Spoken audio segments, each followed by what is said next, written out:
if I could kind of put forth my definition, it's being able to make someone else's day better, being able to make someone smile, because no matter how bad of a day you're having, or no matter how rough of a time in your life it is, you always, always, always have the power to make somebody smile. And it's something that I just think is so cool, is that you have that ability to affect someone else in that way. No matter how their day is going, it's that moment that matters, where you say hi to them, or where you even wave, or it's something super small. Hello, and welcome back to Seek the Joy podcast. Happy Seek the Joy Tuesday. I'm your host, Sydney Weiss, and today we're talking all things happiness and cultivating a positive mindset. I'm joined by Brandon Posivak. He is the author of Step on the Cracks, Reinventing Happiness, Positivity, and Optimism. Brandon wrote Step on the Cracks during one of the most difficult times in his life. He was struggling to find happiness, and so he turned to writing and research for catharsis. And then he realized he wanted to use what he had learned in order to help others. And so I'm so excited to share this episode and this conversation with you. I think Brandon has a really unique and positive perspective, and he's currently a law student at Pepperdine Law, which is where I went to law school. And so I loved sitting down with Brandon. We talk all about his journey writing Step on the Cracks, his definition of happiness, and why happiness really goes beyond checking all of the boxes. We talk about the happiness fingerprint, synthetic happiness, which I had no idea what that was before today's conversation, and the difference between happiness and joy. Brandon shares his perspective around Gen Z's use of social media and technology, how we can avoid getting trapped in the productivity hamster wheel. Plus, Brandon shares the role of vulnerability in his happiness journey, why he's reminding himself to step on the cracks, his biggest dream, and so much more. So, we are just 4 days away from our first ever Seek the Joy Summit, and I am so excited about it. I feel like I'm just completely buzzing. Our first ever Seek the Joy Summit is this Saturday, April 10th at 10 a.m. Pacific, and we are bringing together people from all around the world to connect, inspire, and grow. It's our one-day virtual retreat live on Zoom, and it's going to be filled with empowering conversations and sessions on mindfulness, finding our joy and choosing positivity, stepping into our authentic voice, and the importance of sharing our story.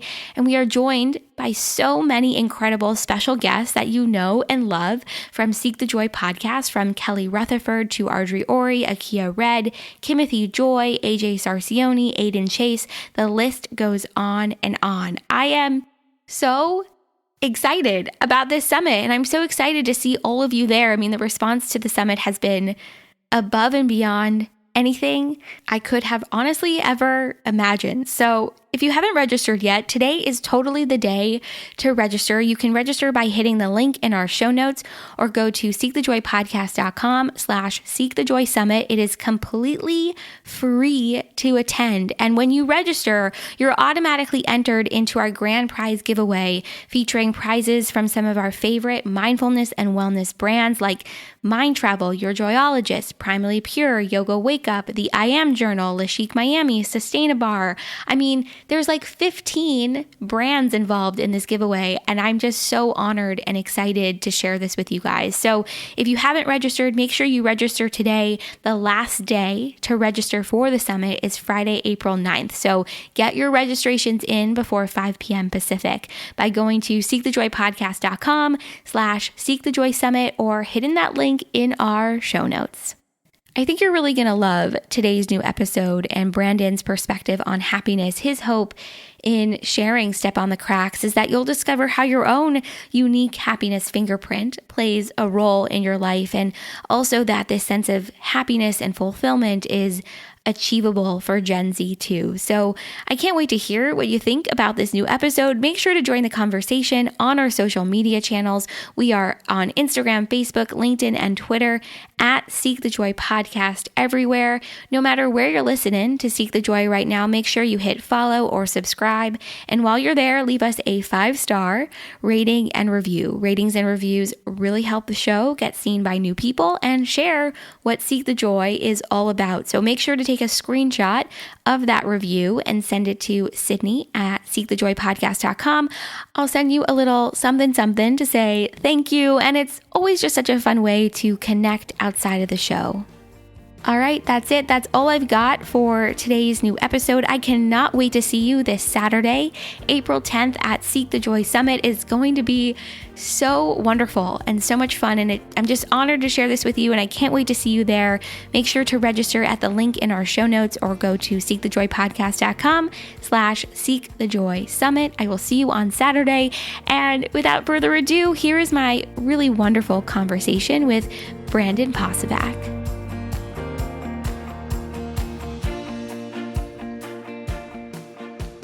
Brandon, I am super excited to have you on the podcast. You know, we first connected last year when you were getting ready to go to law school and the book was not even published yet. So I would love to talk about your journey with Step on the Cracks. How did the idea come about? Why did you start writing the book? Let's start from there.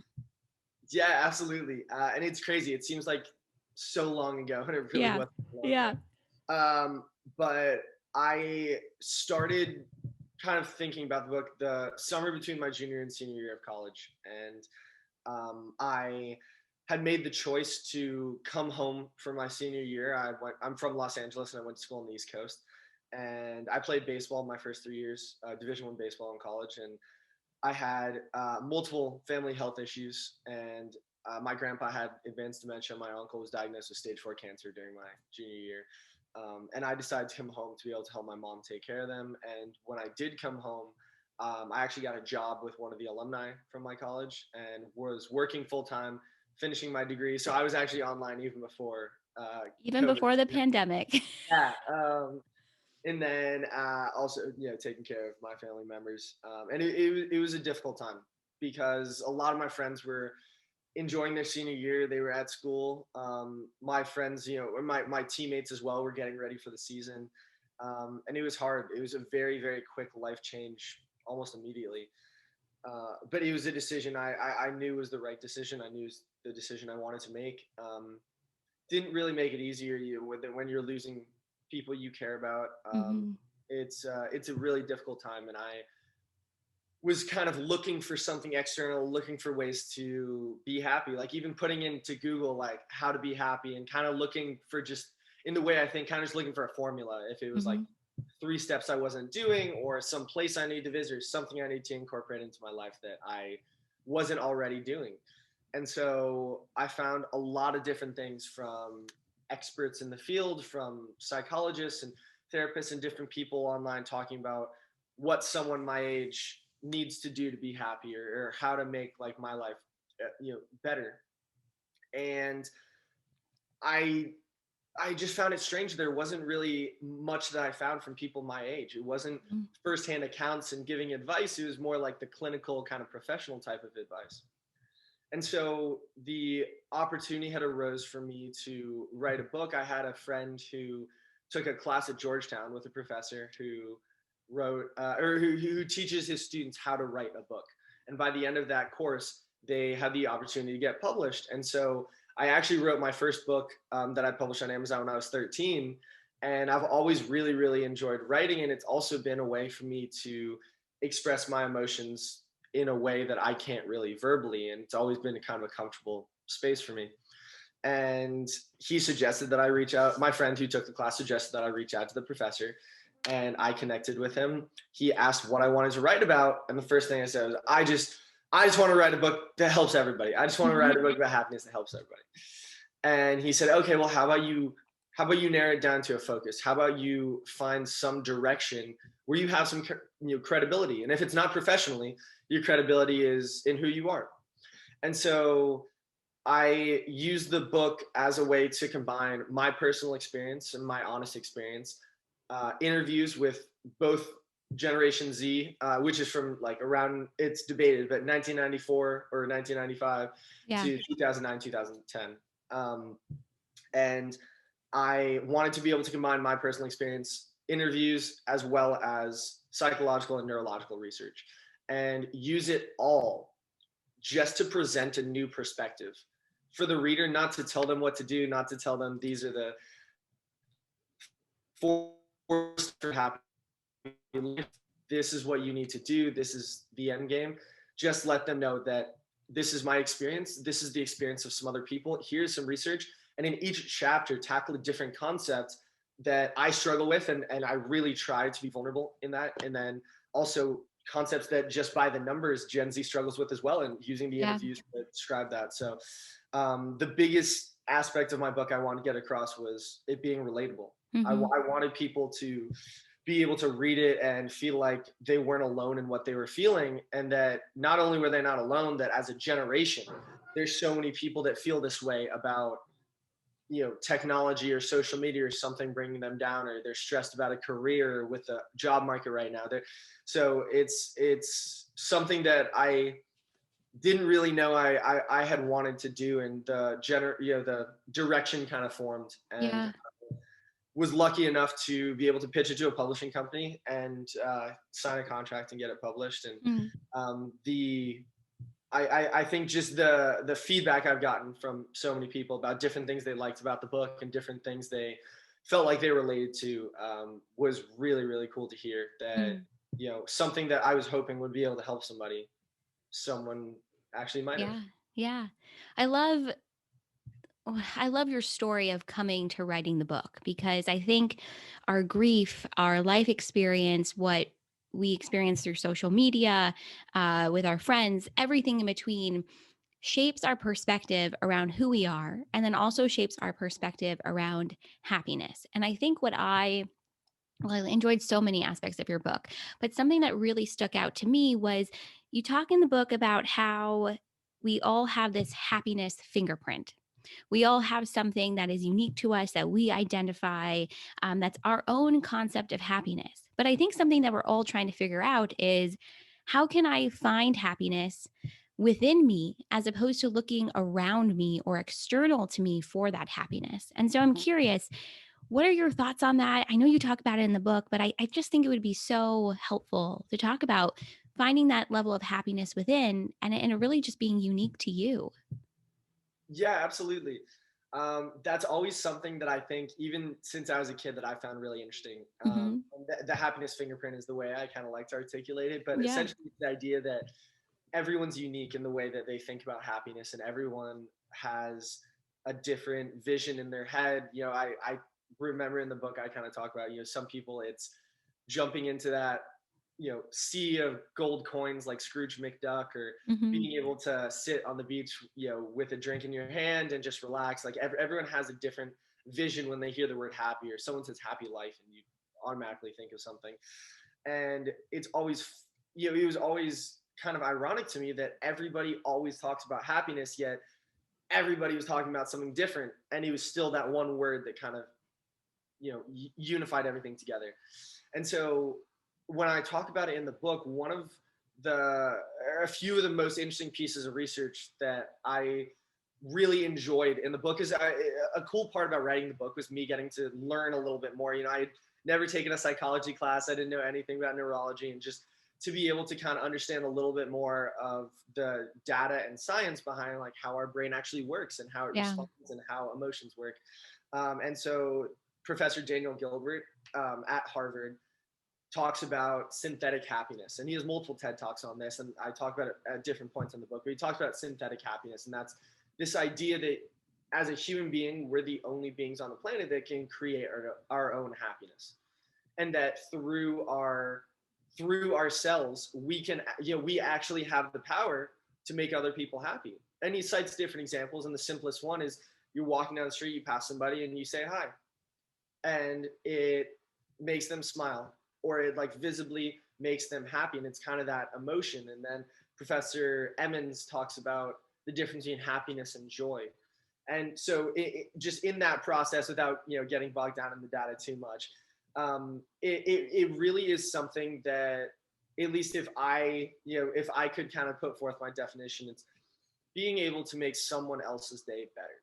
being able to make someone smile, because no matter how bad of a day you're having, or no matter how rough of a time in your life it is, you always, always, always have the power to make somebody smile. And it's something that I just think is so cool, is that you Mm-hmm. have that ability to affect someone else in that way, no matter how their day is going. It's that moment that matters, where you say hi to them, or where you even wave, or it's something super small. And that is so different than, everyone always says happiness isn't material, or you can't buy happiness. But I think they don't ignore the fact that you still, the two ones are, you want to find happiness and you deserve happiness. Mm-hmm. Mm-hmm. The amount of times where, when I was going through a difficult time, or my family was going through a difficult time, and I would hear, I'm so sorry, you deserve to be happy. And so, like, that exact phrase, I kind of thought, I was like, what does that mean? Like, I deserve to be happy, because I'm doing a good thing, or because I'm a good person, or something like that. That type of idea was so reactionary. It was that, like, Yeah. if you check this box, if you do boom, boom, boom, you'll be happy. Like, it's just a switch that flips. And so I tried to kind of dispel that idea in my book, that it's not something you deserve. There's no secret formula. It's not, you do X amount of, good work, you say hi to this many people, or you're a good person for this many years, you're just happy. Like, Yeah. and similarly, that idea where, if you do, XYZ, you can find happiness, you can go towards that place. And I really say, just like Professor Gilbert, he talks about how we can create that happiness. And so one thing I try to think about is, there are absolutely external things that make me happy. Like, if I enjoy, like, going to the beach, or I enjoy watching the sunset, or I enjoy spending time with friends, or something like that, almost all of those things are out of my control, as far as things that I can make sure that, like, happen. I don't have a Mm-hmm. control whether it's a nice sunset or not, or I don't have a control whether it's sunny. And so I think it's understanding what is in your power, and understanding that you're not going to be happy all the time. Yeah. And I think to sum it up, the coolest quote, and it's kind of a longer one, so to paraphrase, was from Professor Gilbert, and he talks about how people think happiness is a house that you build, and as soon as you lay the foundation, you have the bricks or whatever, and you have your house, that you could just live in that house and just be happy forever. And he said it's interesting that people think that, because happiness is a lot more like a vacation home. Mm-hmm. You get to visit, and sometimes you want to visit more often, and sometimes you get to stay there longer than you had the previous time. But you can't stay forever. You always have to leave. You always have to go back home. And so that idea was always interesting to me, because I'm definitely a visual learner. So to picture the two differences, that house that's so, like, cemented and adamant, and then Yeah. the vacation home. And so I think that was another thing, is that when people say, I want to find happiness, it's like, I just want to be happy, forever. And I certainly wanted that, I wanted to, I want to be happy. And Yeah. so the idea where it's something that, you enjoy while it's happening, and that you can create from yourself, and you can not impose, but you can give to other people. It's like a gift you can give to other Mm-hmm. people. It's Mm-hmm. cool. So yeah. Yeah. I want to go back to something that you said about stepping away from this mindset that happiness is something that you deserve. So it's kind of like, if you check off all the boxes, if you do all the right things, then you deserve happiness. And the truth is, and this is something that I really believe, happiness, I think, is an active choice. It's something that you can choose in the day. I love this analogy of it being a vacation home. It's something that you visit, but even just take that analogy one step further. It's you have to make repairs on this vacation home. You have to patch it up. You have to work on the garden, the landscaping. You've got to be proactive and active in tending to your happiness and making it something, I think, that you actively choose, every day. And I think, it's so interesting. I think happiness, and you say this in the book, it can get lost in our pursuit to check off all those boxes, right? It can get lost in trying to hit all the career goals or the relationship goals or just the life goals in general. And I think I just think if we can step away from that and have happiness be more about what is on the internal rather than the external, it allows us, I think, to stay present a little bit more and stay present with what it is that we're experiencing. Because the truth is, even in the midst of some of the worst things ever, you can find a moment of joy or a moment of happiness for yourself, I think, if you're willing to choose it. Yeah, I absolutely agree. I really couldn't have said it better. I think it, it's something really just does get lost in translation. I think especially for Gen Z with the pressure to perform, or the hearing that it's such a tough job market Yeah. out right now, and it's still being expecting to follow your career goals, and to and even just not having graduation and still just kind of moving forward. Hmm. It's interesting. Like, I just remember and talk about in the book how when I was a kid, very, very quickly, I realized how amazing some kids were and how important it was to get into a good school and to differentiate yourself and separate yourself from the pack, that you had to have these extracurriculars, and having different friends with these crazy talents and skills, and that it was only going to get harder. It was only going to get harder. That people were only going to get smarter, more driven, like, as you continue kind of up the ladder. Hmm. And absolutely, especially when you feel overwhelmed with what you have in your life. You have, yeah, like school, relationship, family, there's a bunch of stuff going on, and you're trying to manage it all. And it can be really tough, because sometimes, and there's even like things that you might do that started off like the best thing in the world, and slowly become work, slowly become a job. Yeah. Whether it's you're having a tough semester in school and you don't like your classes, or it's difficult, like your work, you love what you do, but you're just buried in work, something like that. And I think you really hit the nail on the head. Absolutely, that we sometimes forget about it. It's Hmm. that thing where it's like, I got through my meetings today, I got through all this, like, okay, that's like, I just don't have time for happiness. Hmm. It's not, it's not there. Yeah.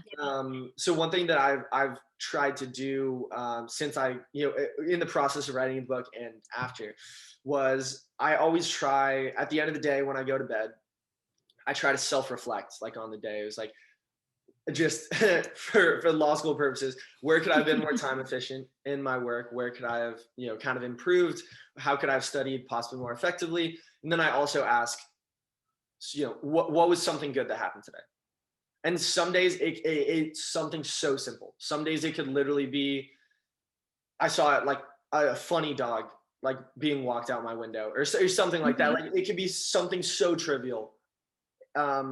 Or it was sunny today and I didn't expect that. Something like that. Or maybe there are absolutely days where it's just one of those bad days, and you're just like, you know what? I can't. Like, I can't think of anything happy. I can't think of anything positive. Today was just a bad day all the way around.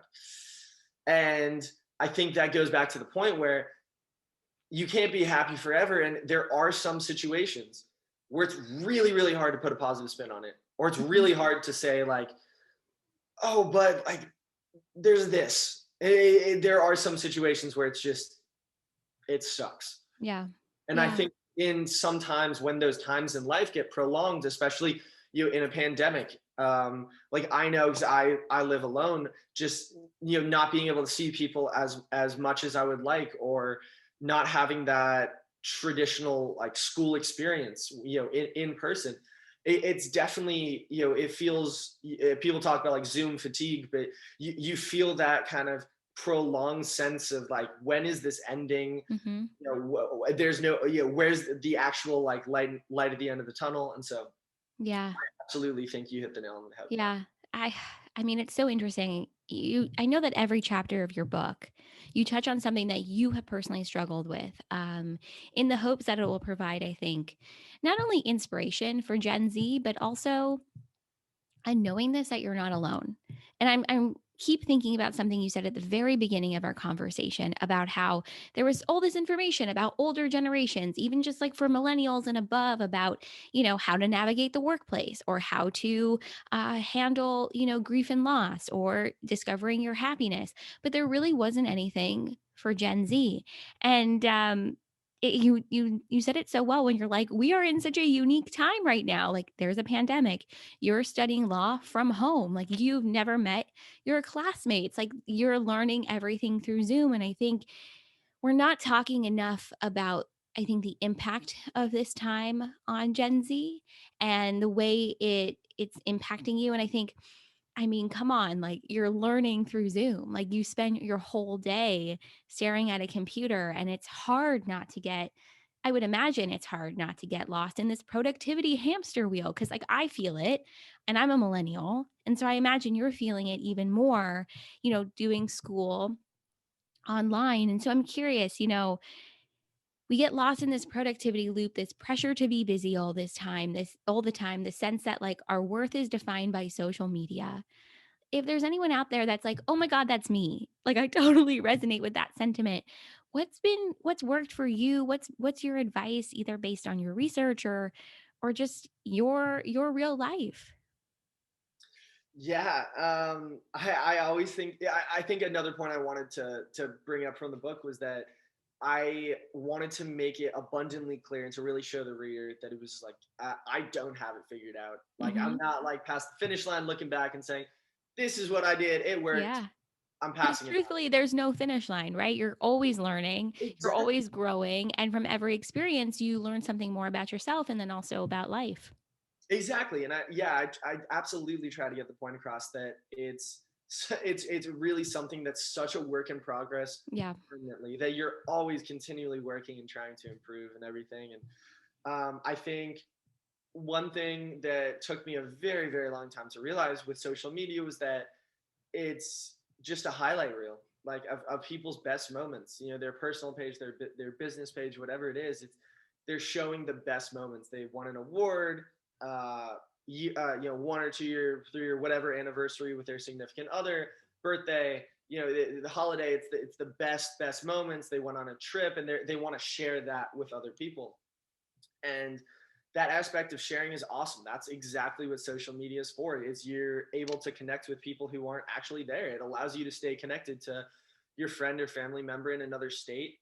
It allows you to, for business opportunities, to connect with people who are in, similar industries, and Yeah. has so many benefits. And I think on Gen Z, one of the kind of toxicity elements that comes from it is the comparison aspect. You compare the likes and the amount of followers, and you compare even like experiences or what their page looks like or their filter.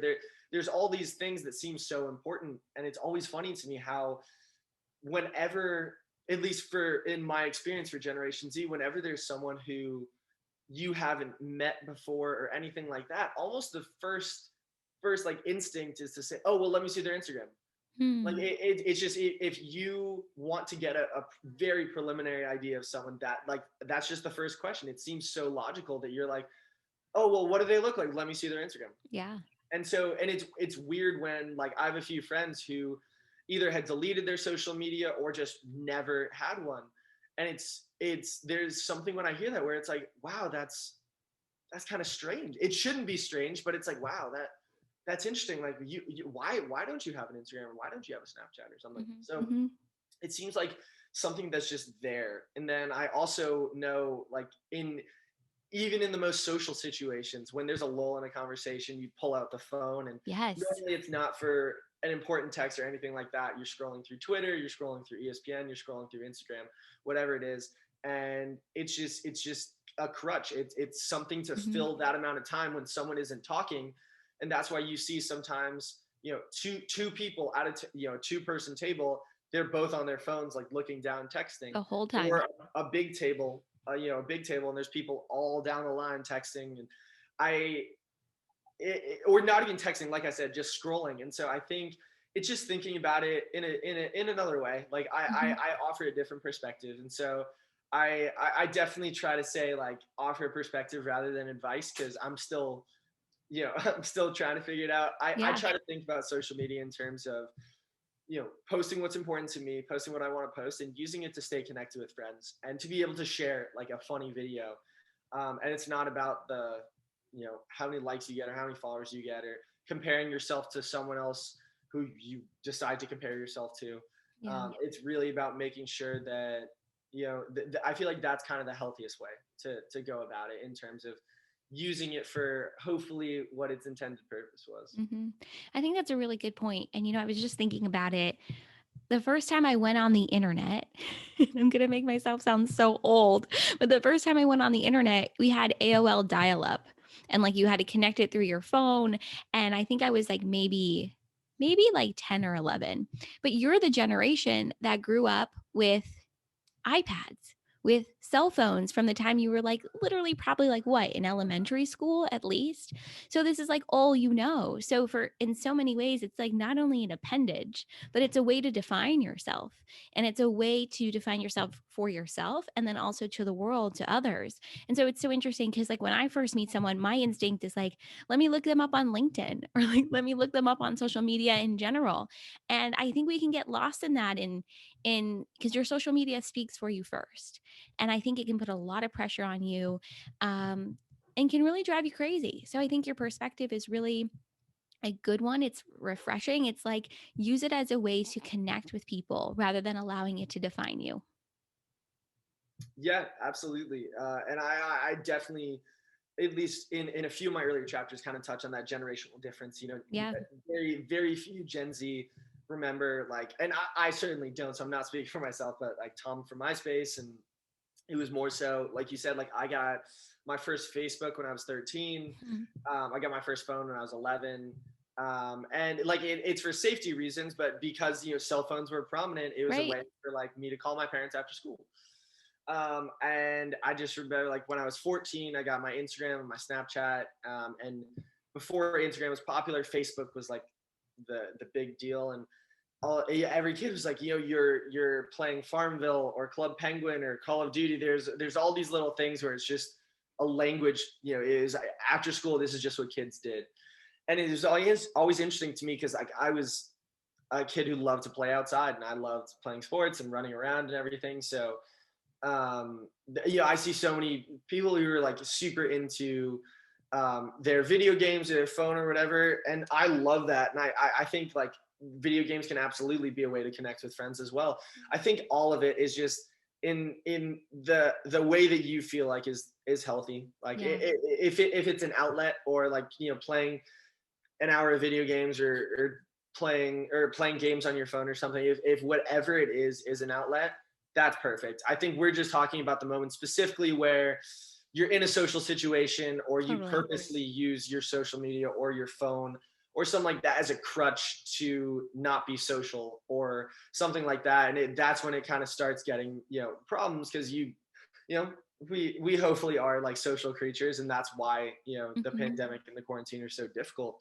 But yeah, I definitely think it's one of those things where it's just, I wanted to be able to show a new perspective, because I definitely was there where I would post a picture and I would like check back every 3 seconds just to see, oh, who liked it? Is there a comment? Like, what about this person's photo? Like, why didn't I do this? Or did I post at the right time or something? Like Yeah. there's Yeah. so many factors just driving you It crazy. starts to give you major anxiety because it's like it's a rush of adrenaline. It hits like the serotonin in your brain. It's a whole thing.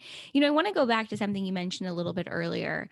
And I think I touched on this about, part of the book is sharing with people that they're not alone. But I don't know how often, and correct me if I'm wrong, but I feel like amongst all generations, sometimes we really struggle with sharing our experience. This level of vulnerability and being honest about your struggles, about what you're working through. And in a lot of ways, Brandon, I feel like you're a bit of a unicorn in just how open you are about what it is that you've experienced. Because I think online, especially, we want to present, like you said, this persona of who we are. It's the highlight reel. You don't do that. Like you're very honest about what you've gone through with your family, about your own personal health, your journey with law school. How did you make this decision? Or, yeah, like how did you make this decision to be so honest or be so vulnerable? Because I think there's can often be fear. Are people going to judge me? Am I going to face rejection? It's a level of courage to be that open and honest. So what made you decide like, okay, I'm just going to go ahead and be me and be honest about what it is that I'm experiencing and I've experienced? Yeah, it certainly wasn't a split second decision. It definitely was a lot of kind of time and thought brought into it. And I certainly just have always been, even since I was a kid, like a little kind of more guarded. I'm not very sharing with my emotions. I'm not very kind of open. I always tried to deal with stuff on my own, and never really asked for help. And just I never wanted anyone to see me projecting a negative emotion. I never wanted anyone to see me upset or sad or whatever it might have been. And it's tough, like being like happy all the time, or or especially if everyone thinks you're happy all the time, you kind of feel the need as like a kid to like keep it up. Like no matter what's going on in your life, you're the happy kid. You gotta keep smiling because maybe it makes other people smile. So you're just like, okay, I gotta put on the brave face. But it's really, really tough. I really think it was that I felt like in expressing the ideas that I wanted for the nature of the book, the only way I would be able to truly relate to people is if I opened up and if I did share. And what was scary for me was I was saying stuff in the book essentially, to the world that I hadn't even said to like a best friend, or like to, to very few, or some things even my parents didn't know, that I just, hadn't opened up about. So I'm certainly a very, very, private person, and really don't I should say I'm not like super forthcoming with my emotions or like opening up. So the book was a really big step, I think, for me personally, just being able to articulate certain things that I kind of struggled to say out loud, or that for whatever reason the method of writing was really that kind of cathartic way that I could just articulate myself emotionally in the best way possible. And it was always tough for me, having family members or friends who were so different and who were a lot better at it. They wore their heart on their sleeve. They could tell you in a second how they feel. Whereas for me, I feel like it was just a maze trying to like actually describe it to someone else. And so I really found the book as kind of a vehicle for doing that. And it's amazing how many people I've talked to who, whether it's writing or singing, or there's some sort of activity that they just feel they can kind of let their emotions out and be honest, that's aside from just talking to a person. And it was really interesting to me because it really isn't something you think about. And I've never grew up with that, the types of kind of friendships or something where you would really just you would just be so open and tell them if there's a problem or whatever. That was always something that I really struggled with, was telling someone, even just like, hey, I had a bad day, this. And so I've been trying with the book and since then in my life to really work on that, and to really work on just personally being more open and a little more vulnerable. But it was absolutely really scary, just to put yourself out, especially I think a dual sword scary, because you're scared of, people like saying like, oh, I had no idea about this. Why didn't you tell me? Or when were you going through this? Or and so I didn't know what to do about that. And then it was like, if someone new who doesn't know me is reading this book, are they going to think I'm weird? I don't know I don't know what to do. And so I kind of felt caught between a rock and a hard place. And I just remember, at least for the first like 5 or 6 chapters, which are not the same chapters that are in the book, there was a bunch of kind of rescrambling, but the first 5 or 6 chapters I wrote, I just remember my editor really pushing me, and she was like, you need to talk more about yourself. You need to talk more vulnerable. And I was trying to distance myself when I was writing it to really have it be more on like, the reader than myself. And she just said, she was like, no one's going to believe anything they say if they don't know anything about you, because no one knows who you are. And so that really struck a chord with me. And I wanted to be able to, in order for the goal of the book to be relatable, people needed to relate to something. And they're not going to relate really to data. They're going to relate to an experience, because it's going to be something similar. And I've had people reach out to me on social media or read a review on Amazon where they related to a part of the book or a personal experience I had, or something someone said in one of the interviews that I really could have never imagined, like that they had a similar experience, or that resonated with them. I just couldn't have guessed that. And it's something so minor that they may have latched onto, or they may have understood, or a concept where they were just like, this clicked. So that really kind of like, I guess, validated a little bit the vulnerability, in that, like, it really helped people on the other end be vulnerable if they saw that I was. And it's absolutely still a work in progress for me. I think every day it's something that I really do try to work on, because my first instinct is not to talk to someone or to say like I'm having a tough day. It's to kind of keep it inside and like deal with it on my own. So Totally. I think the book was kind of big in that respect, personally. Yeah. Yeah. All right. I want to talk about the name of the book, Step on the Cracks, because I know there's a story behind the name. Um, so yeah, how did you come up with the name Step on the Cracks? Because I think it's unique, but I think the story behind it is really beautiful if you're willing to share it. Yeah, absolutely. Yeah, it's definitely a strange story. And I don't know how strange it is, but I think it speaks to your personal experience and what you've gone through and just making that active choice to choose happiness. So anyway, I'll let you take it away. Tell thank us you. the story. Yeah, so I guess to start off, like I said, I'm a very visual like person, very visual learner. So I basically started playing this game when I was a kid, and I would play with friends, and I would play it on my own. I'd play it, kind of everywhere. But essentially, if you were walking across a crosswalk and the crosswalk had those lines, or you were walking in a tile floor in school or whatever, my elementary school had these marble floors, so there was like a crack every so often, or the Yeah. sidewalk cracks.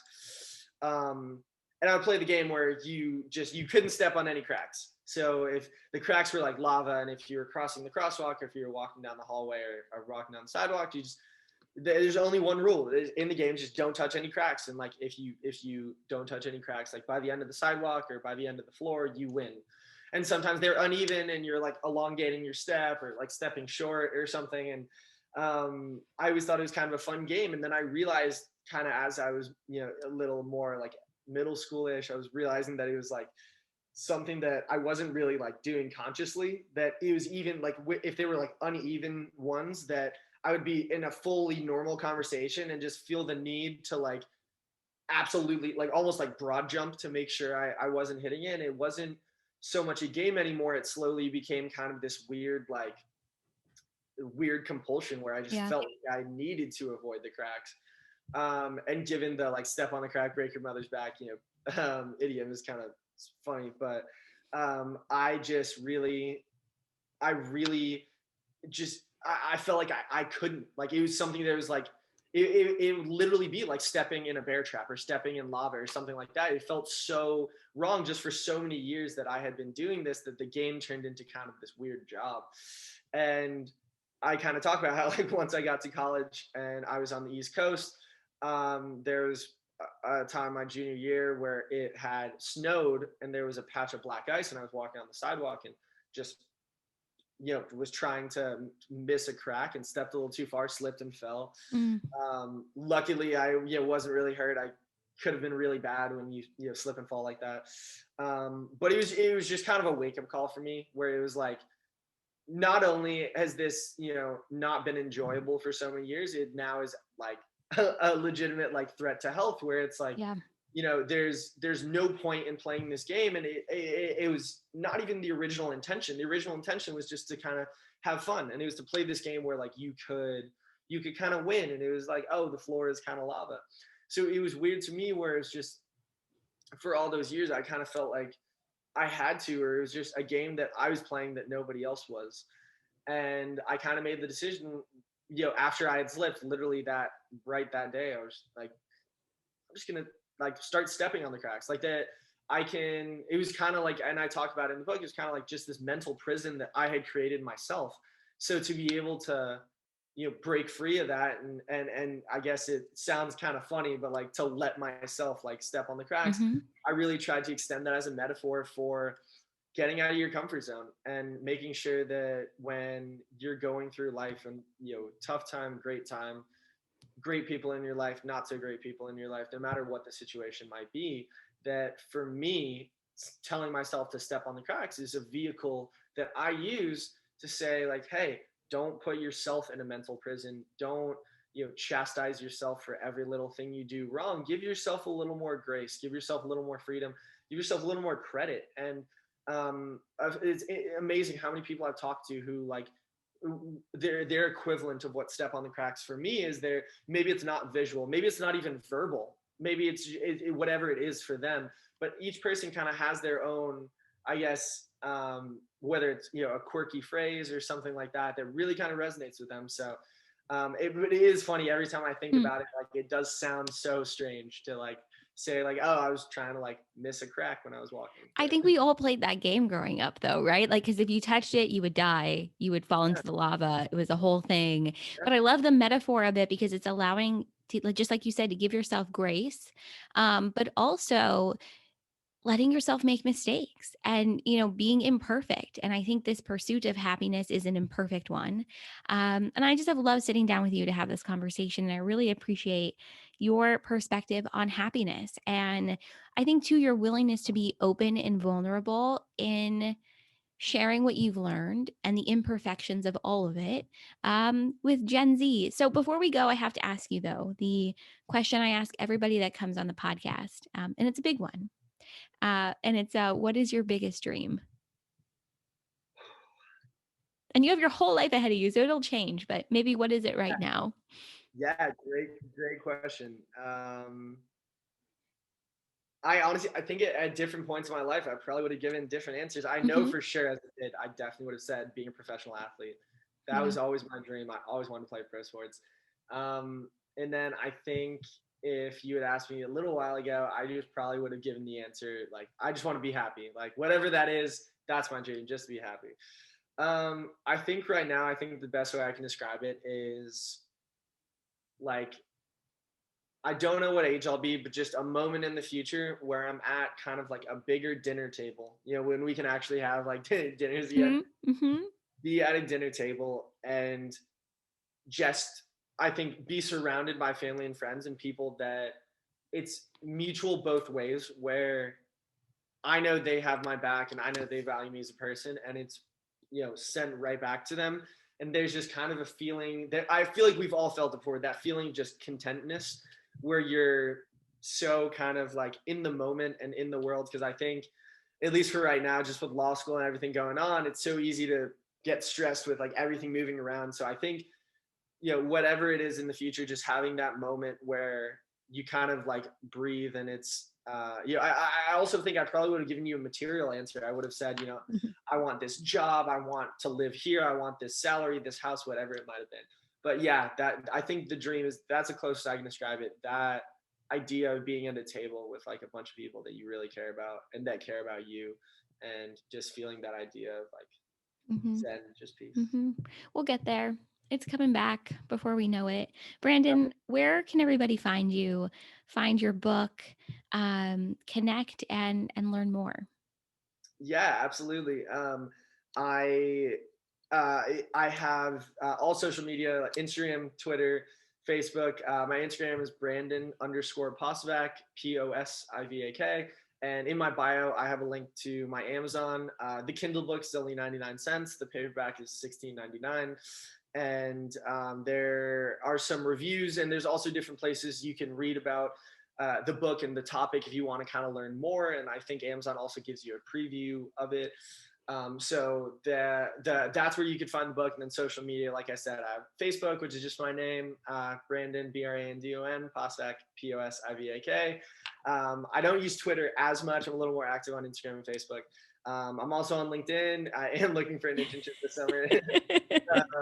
But yeah, that's where everyone can find me. And I always love talking to people about their experience, or if they have any questions, or also constructive criticism if they disagreed with something, or felt like I could have done something better.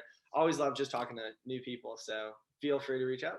Perfect. Everything will go in the show notes. It'll be so easy for everyone to find you, connect, and get your book, Step on the Cracks. And Brandon, just thank you so much for coming on the podcast. This was really fun. And I really, really appreciate your perspective on happiness. And I know so many people will resonate. So thank you.